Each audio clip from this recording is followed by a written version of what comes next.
When I got my GameCube, I was still very much playing my Dreamcast. The Dreamcast was alive and relatively well, somewhat ailing when the GameCube launched, very near the Xbox, but it was still very much my machine of choice.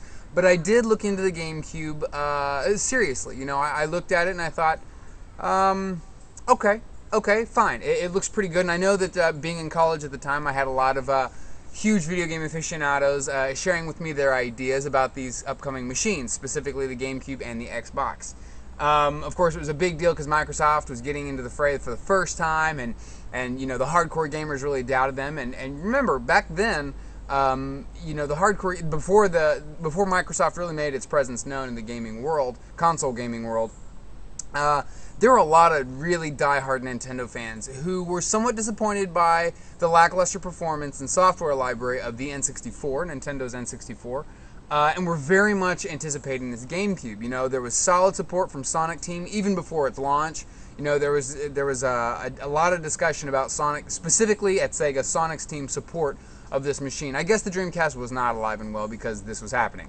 I remember, you know, Sonic 1 and I believe 2. Got ported from the Dreamcast to the GameCube very early on in the GameCube's life.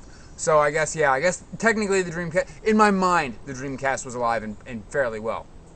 And I was still certainly playing video games for the Dreamcast at the time. I think that NHL 2K2, the Dreamcast's final release, a sublime release in my opinion, very different. For those of you who think that NHL 2K and 2K2 are the same, no, they are not. They're very, very different. I've heard people say, they're basically the same game. Wrong. Anyway, that I believe was into the GameCube's life. But I looked at the GameCube with cautious eyes until the release of Metroid Prime. Metroid Prime is the one that kind of sucked me in. And I did go ahead and hunker down, and I bought the machine for Metroid Prime. Fantastic game, really, really remarkable, a breakthrough.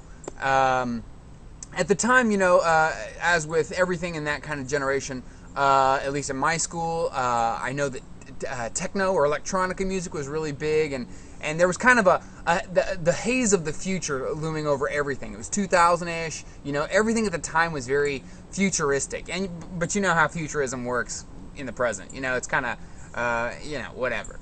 And Nintendo, even then at the time, though, you know, if you look at, for instance, first generation Xbox, which came out like within 2 days of the GameCube. If you look at first generation Xbox software and the general look of the Xbox angle, it was very future techno, very contemporary.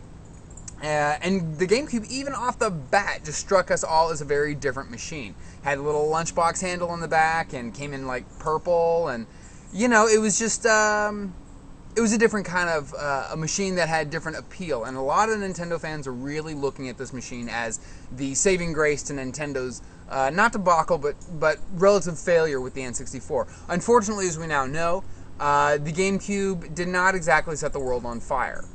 It was seen somewhat as an unfortunate continuation of the sad affairs that the N64 kind of ushered in. That is not to say, and this is in turn, that is not to say it had, or rather was without its solid software, because it certainly had some amazing software. It's just important that you look at it with the right perspective. So in 2008, that is future people eyes, current eyes, almost 2009 eyes, you look at the GameCube and it's easy to kind of look at the whole list of games and think, well, there's nothing that really strikes my fancy. And you're right, it doesn't really cater to the traditional, or traditionalist in us all. You know, the hardcore old school video gamer was not really well taken care of on the GameCube, though there was not enough of a leap in much of its software to really qualify it in the way that, for instance, the Wii has currently with Nintendo, where they're creating a whole new style of play.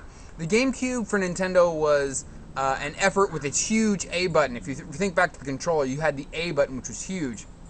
Because they wanted that to be a central button. They were trying to convince developers and gamers, players, that the A button was the central force behind all actions in a game.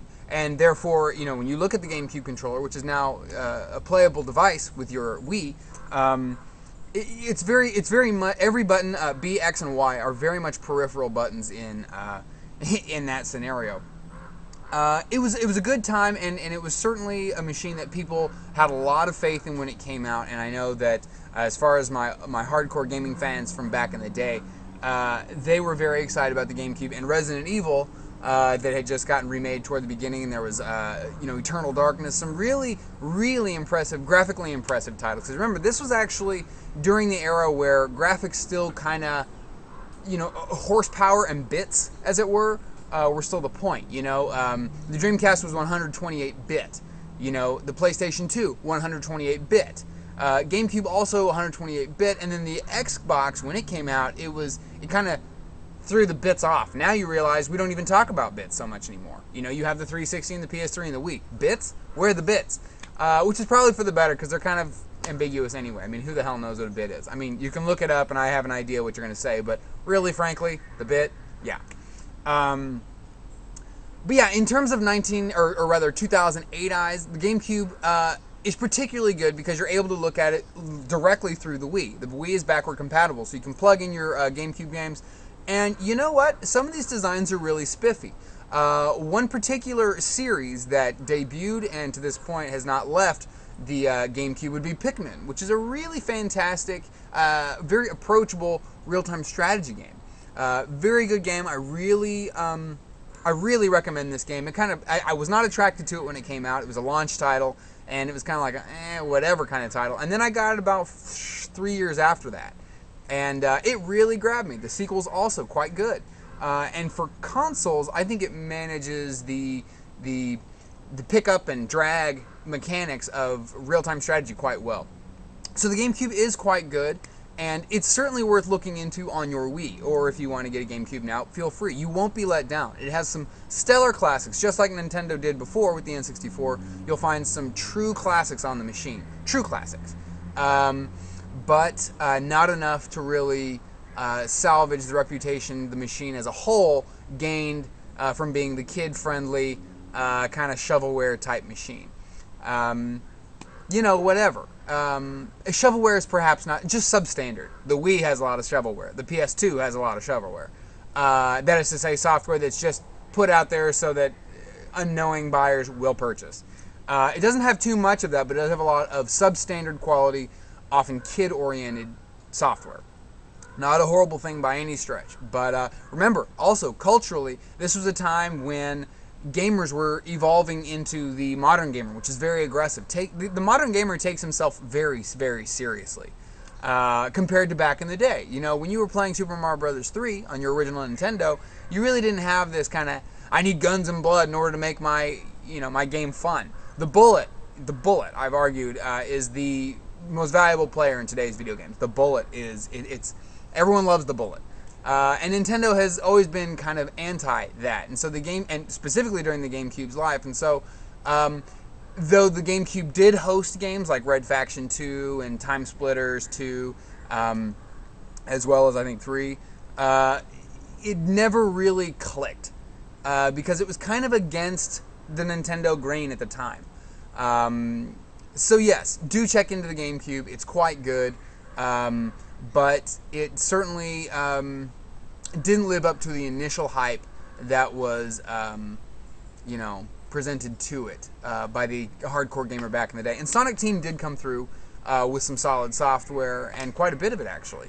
But again, substandard by most people's expectations. So I really liked it. But, I mean, I have one. I enjoy it. But I have to admit, it did not renew Nintendo's brand image the way that we did, and unfortunately carried on what the N64 started, and that is Nintendo's downturn.